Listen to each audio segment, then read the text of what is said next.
Hi, I'm Bob Clark from St. Louis, Missouri. And this is my 750 Cruzer with a Corvair engine. That's right, Bob the Builder, pun intended, built this plane himself with a mighty fine shine and a bit of a hot rod for an engine.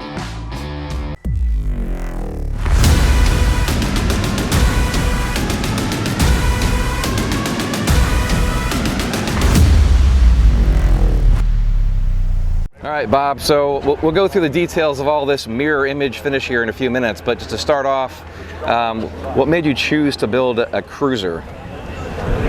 I wanted a simple plane that was low and slow so I could observation. I never did like low wings because I couldn't see through the wings, so I wanted high wing, and I wanted something that I could work on when I finished building it, and I didn't have to go to a AP mechanic every time I needed something. And I like the idea of the Cruzer and the home built. I've done other home builds in the past, back in the early 90s, and so I thought since I was getting back into flying, I'd do it again.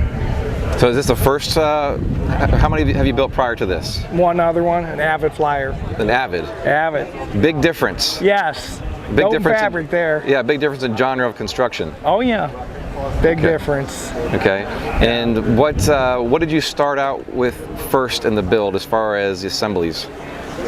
I started out with the rudder, and we did the rudder workshop up here at Zenith, and learned how to build the sheet metal part of it, and ordered the kit then that day, and 3.5 years later, here we are.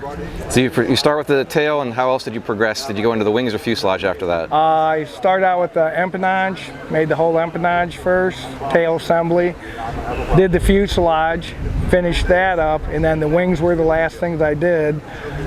With the fuselage, I already put the engine together and installed the engine, and Avionics and everything was together before I even did the wings.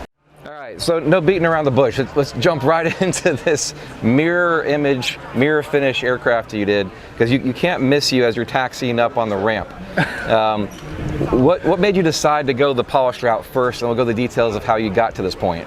All right, originally I was going to paint it white with stripes like everybody does, and we were up at Zenith Aircraft Homecoming in 2019.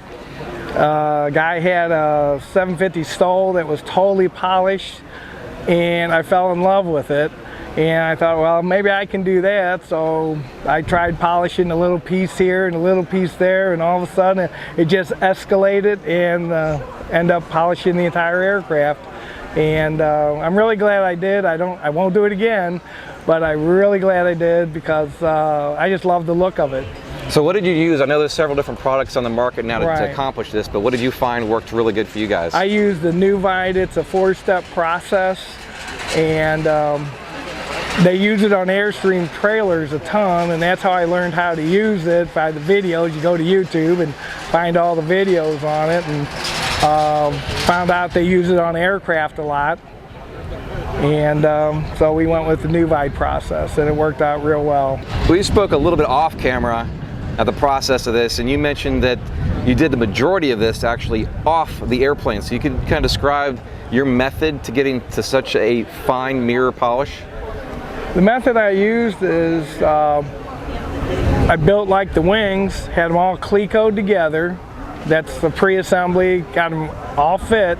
Then I took each panel off and took them outside and put them on saw horses with a piece of plywood, and strapped them down, screwed them down, whatever I could do to keep them down, and did it outside. It is a messy process, so you want to do it outside, and you just do like a 2-foot section at a time, and you do the rough polish, and then keep going over the whole panel. Once you do the rough one, you go to the medium polish, do the same thing, the fine polish, and then the I guess they call it like an ultra fine polish to make it sheen, and that'll get rid of all your scratch marks. And it's a long process, but you just work a little section at a time, and then it all blends together. So to kind of recap on that, you did the majority of this off of the airplane on a flat surface. All except the fuselage. Because it's already flat. It was because flat. the fuselage is already flat. Yeah, flat. All right, so you have a bit of a disclaimer on the polishing process on this with pop rivets being that they're sticking up. You want to explain what that disclaimer is? Yeah, originally I started polishing the fuselage. It was already riveted together, but when you polish over it with a high-speed polisher at 2,000 RPM, the wool pads were in the compound will literally grind the top of the rivet heads off. And I ended up drilling every rivet out of the fuselage and replacing them with new ones when I finished.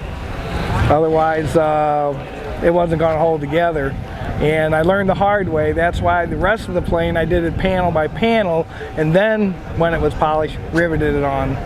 So if you were to do this again in the future, which you've already said you would not want to do this again in the future, would you completely just stay away from the rivets and then do that by hand somehow, or how would you accomplish that? No, the way that it's done is you would put it all together with Clecos. When you got it, the panel fit, take it off, polish it on a piece of plywood outside, clean it up, and then rivet it on with new rivets. And then for the very final polish, you just use the basic like Wax Master orbital buffer like you would wax your car, and then the rivets will shine, but it doesn't hurt them. It just gives it a real high sheen then. Okay. And then you've had this now for approximately a year polished? About a year, almost 2 years. And you said once this is done, you actually have just a little bit of maintenance to it. What do you do to kind of top it off or touch it up? Last Wednesday before I brought it up, that was about 3 days ago, it took about 4 hours, and I used the orbital Wax Master with a real fine polish, the new Vite, and went over the wings, went over the fuselage, and it doesn't take long at all. It's not hard to do. It's just like waxing a car then, and everybody's done that. All right, Bob, jumping into your interior here, you've got a really nice kind of a hot rod looking theme on your seats and panel and so forth. What did you use for seats? Who did your seats? I did them. You did them? I learned how to sew. Okay, yeah, you want to do all the things. I did everything. I took the pattern that I described the pattern to an upholstery guy. He wanted to charge an arm and a leg in my first morning, and I said, we're not going that way. And my wife's uncle used to do upholstery work, and we inherited an old Singer upholstery machine, and I always wanted the crosshatch, crisscross diamond pattern like an old hot rod. I'm into hot rods too. And so I got on YouTube. You can find the videos of the upholstery guys. They show you how to do it. You take a bunch of scrap and you just start doing it till you get it right. And I learned how to upholstery. So after a month or so, we had a couple seats here, and I love them. So looking around your cockpit here, something that's not exactly standard is you've got the option for dual sticks. Dual sticks.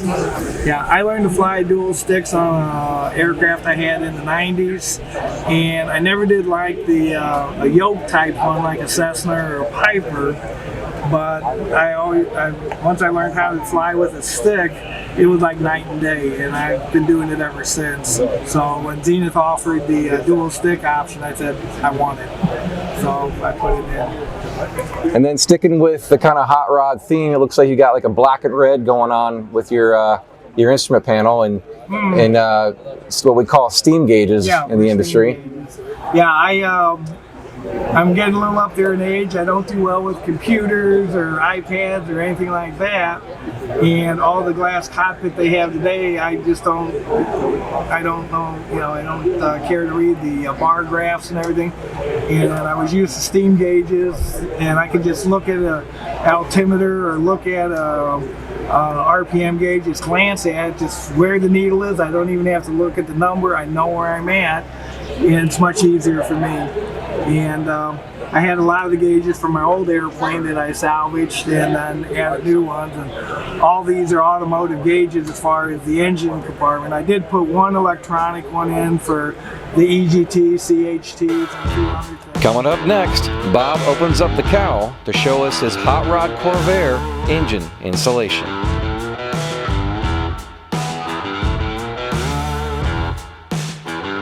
We are partnering with great companies like Dynon Avionics at Dynon.com, Airtech Coatings at airtechcoatings.com.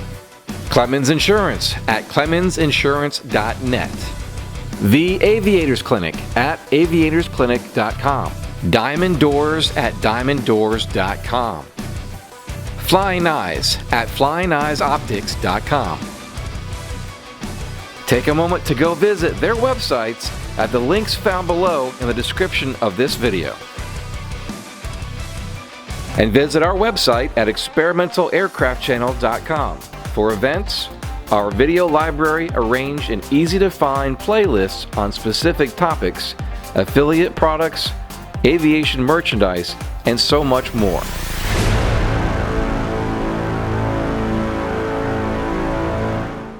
All right, now down to the other really important parts of building an airplane, other than making it look really, really nice. What did you choose to power your Zenith Cruzer with? I powered it with Corvair engine. My William Wynn by Corvair. I used his system on it, and it's the 3-liter, 120 horsepower. I built the engine. It's a 3-liter. 3-liter. Okay, so the biggest option they offer, I think, at the moment. 33-liter, I think, is the biggest one they have. Okay. And it has a little more horsepower than mine. Okay. It's a stroker crank, where mine is a standard crank. And the hot rod guys will understand that. And I understand there's quite a journey to that. So what was your journey like? Did you buy the car and pull the engine, or how did you acquire it? I got a hold of a guy I'm from St. Louis, and I got a hold of the Corvair, president of the Corvair Club in St. Louis. Found out he was 10 minutes away from my house, invited me over, and I ended up buying the cylinder heads from him, the block, crankshaft, all the pieces I needed to build an engine. Okay, so a little bit of your background. You said that you've kind of worked around the GM platform. Yeah, I've been a mechanic for almost 50 years with General Motors. Retired from General Motors Corporation, and before that I was a machinist grinding crankshaft, doing cylinder head and boring blocks out at local machine shops in St. Louis, and that's where I cut my teeth at. I did go to mechanic school, and then ended up working for McDonnell Douglas as a machinist making aircraft parts for the F4 Phantom and the F-18. Awesome.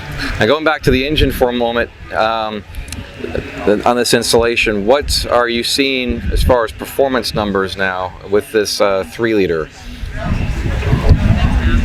The performance I'm getting right now at full gross weight is about 700 feet a minute climb on a hot day, 85, 90 degree day.